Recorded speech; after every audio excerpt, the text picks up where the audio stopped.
আসলে ডেইলি ভ্লগগুলা প্রতিদিন একই রকম হয়, যেমন ঘুম থেকে ওঠা, বিছানা গোছানো, বাচ্চাদের খাওয়ানো, বাচ্চাদের গোসল করানো। সো এগুলোই আসলে আমার ডেইলি কাজ।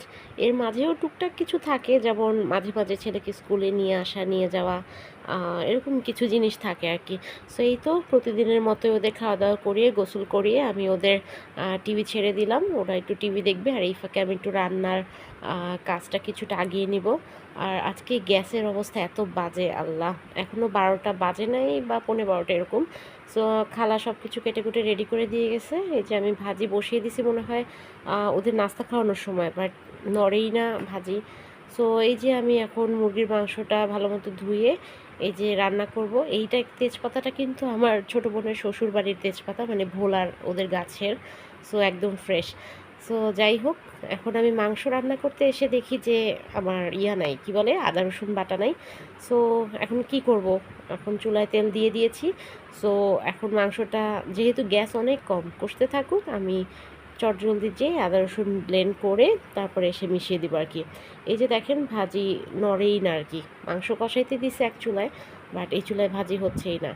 সো এই যে আবার বেবি চলে আসছে, যে ও আবার আমার কাছে আসবে। অনেকক্ষণ রাখার চেষ্টা করছি, বাট ও কিছুতেই মানে না। সো এই যে রুমে এনে ওকে মোবাইল দিতে বাধ্য হলাম। মোবাইল দিয়ে এই যে আমি এখন আদা রসুনটা ব্লেন্ড করে নিয়েছি। এখন আমি মাংসে দিয়ে দিব আর কি। মানে যেই দিন চাই যে একটু তাড়াহুড়া করে করব, ওই দিনই দেখি যে নাই। নর্মালি কিন্তু আদা রসুন বাটাই থাকে, বাট আজকেই শেষ হয়ে গেছে। মানে খেয়াল করিনি, কালকে একটু কম দেখছি, বাট হবে না যে সেটা বুঝি নেই। আচ্ছা যাই হোক, এখন আমি আবার আদা রসুনগুলা বাটি ভরে ভরে রেখে দিব। অলমোস্ট 1.5 বাটি হবে, মানে 1 মাস তো যাবেই। যাই হোক, সো এই তো আমার কাজগুলো হয়ে গেল, বাকিটা এই এই হটে রেখে দিব।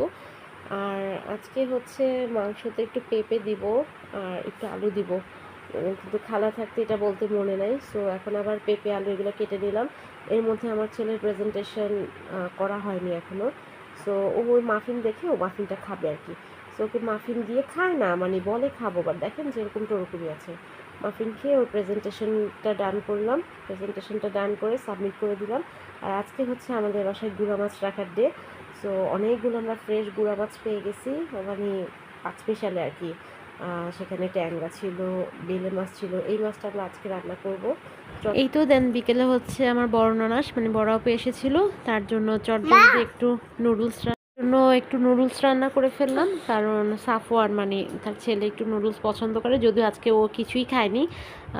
এই তো তারপরে আপু ওদের জন্য গিফট এনেছিল। আপু চায়না থেকে আসলো, তো সে গিফট নিয়ে দুই ভাই বোন মারামারি করছে।